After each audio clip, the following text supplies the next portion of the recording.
So welcome to today's broadcast. Delighted to bring you another G&T broadcast with my good friend and colleague Terry Gormley, the Mind Shaper.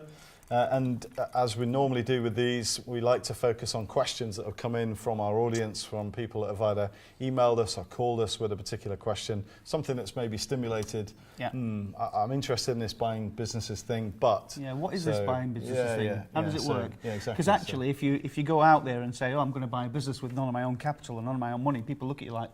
Hey? Yeah, what's that about? How does that work? So without further ado, what do you think? Straight in, okay. So why would someone want to sell you a profitable business? So how do we find motivated sellers? So it's a couple of parts to this question. How do we find motivated sellers and create a win-win for both you and the vendor, the person selling the business? Absolutely. Let's start with the first part because that's the easy one, really. So, it might seem contrary to expectation that you've got a nice successful business bringing you revenue, etc., etc. Why would you want to sell holidays, all that exactly. Stuff. And in fact, the first question on our vendor questionnaire is, why are you selling the business? Yeah. Now, we get information from... And just to be clear for those that don't know what that is, it's a questionnaire that we use to, when we're talking to the vendor or the person selling the business. To elicit information about their motivations behind the sale. A lot of people approach these from a kind of very analytical, cold, what's the numbers, all that sort of stuff. But actually 80% of a business sale is emotional.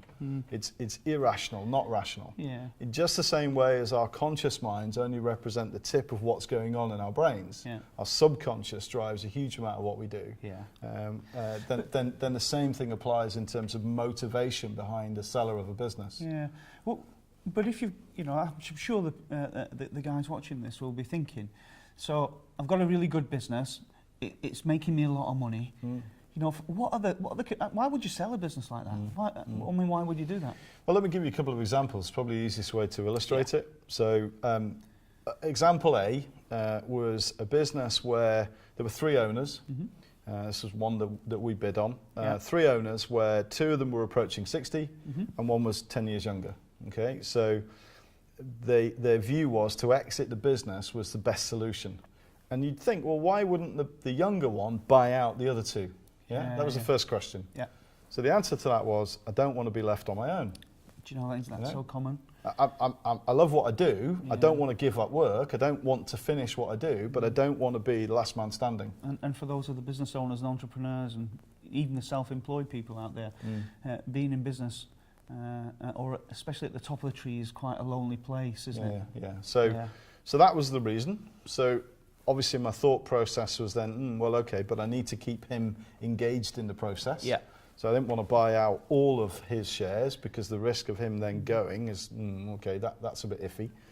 Nonetheless, so when we went through the questionnaire, we uncovered, they're just tired, had enough.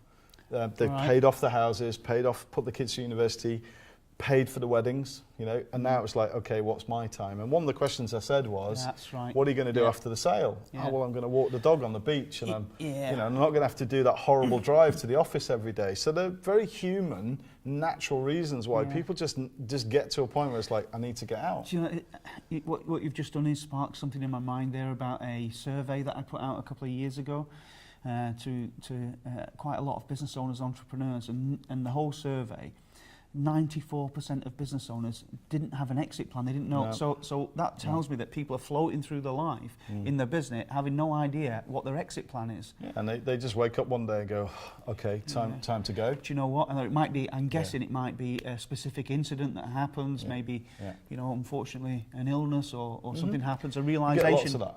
A realisation in the mind where they go, do you know what? Occasionally you'll get things like, divorce or almost like a forced sale, but more often than not, it's just an emotional, physical reaction to a circumstance or point in time.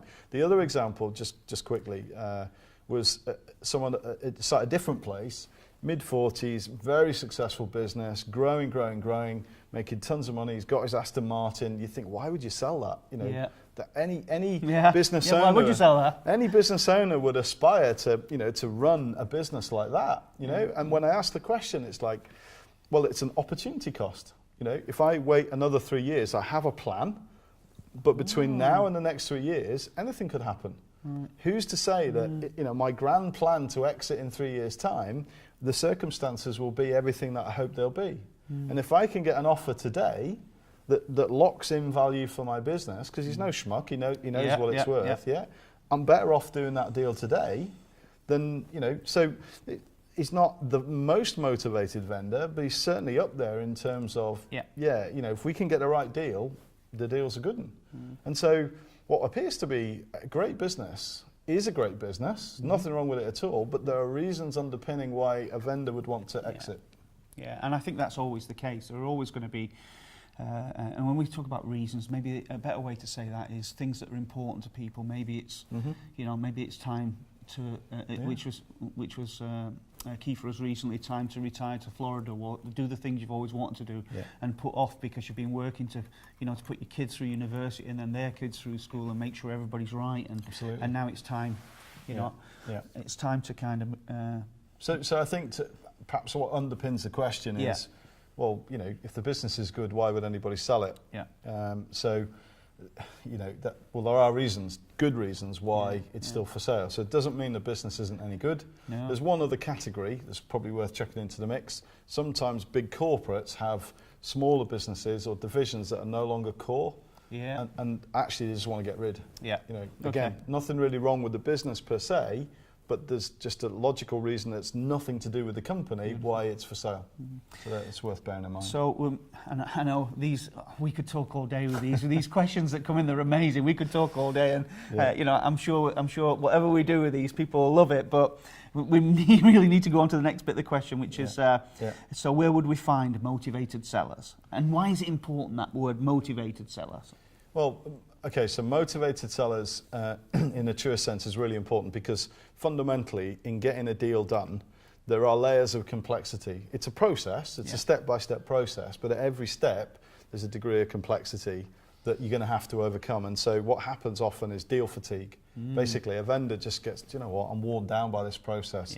More questions, more information, more this, more the other. Same thing again. I've already answered that question. I answer it every single time you bring somebody to me. If they don't have the desire to really get the deal done, deal fatigue cuts in, and they'll go, I can't be bothered anymore. And I had one deal in particular where twice we nearly bought the company. Twice the guy kind of gave up, and actually eventually just closed it, walked away from £2 million. So you just wait. Let me get that right. He just closed the business. Closed it, and walked away from £2 million because he was low on energy and not. Just had enough. That's bonkers. So motivation's really important. Where are they? They're all around you. Literally all around you. So what we tend to focus on is businesses where we can, by analysis using our database system, we can identify businesses where the shareholders are generally older. Kind of 60 plus is a real sweet spot. 55 upwards. If you just think about it, your own experience. If you're 40 now, running a business, you fast forward to 55, and you've had 15 years of all of the stuff you're going through right now. How are you going to feel?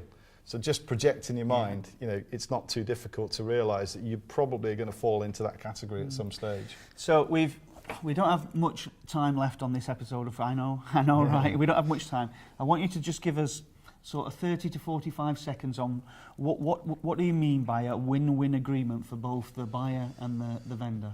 So in really simple terms, there has to be something in it for both sides. That's a win-win. So a fair price based on a fair valuation. We're not in it to dick people over or, just be clever or try to, see something in the accounts that we can see that they can't see. Or do the Richard Gere thing, buy it and screw people over and all that That's sort not of what we're talking about. So, but equally, if we're providing a fair price, then there has to be something from the other side in terms of, and a classic example, 95% of all deals contain a deferred payment consideration. So, and what does that mean? So a lump of money on the day, and then the balance deferred over a given period of time, and that could be between typically 12 months to 36 months, sometimes longer.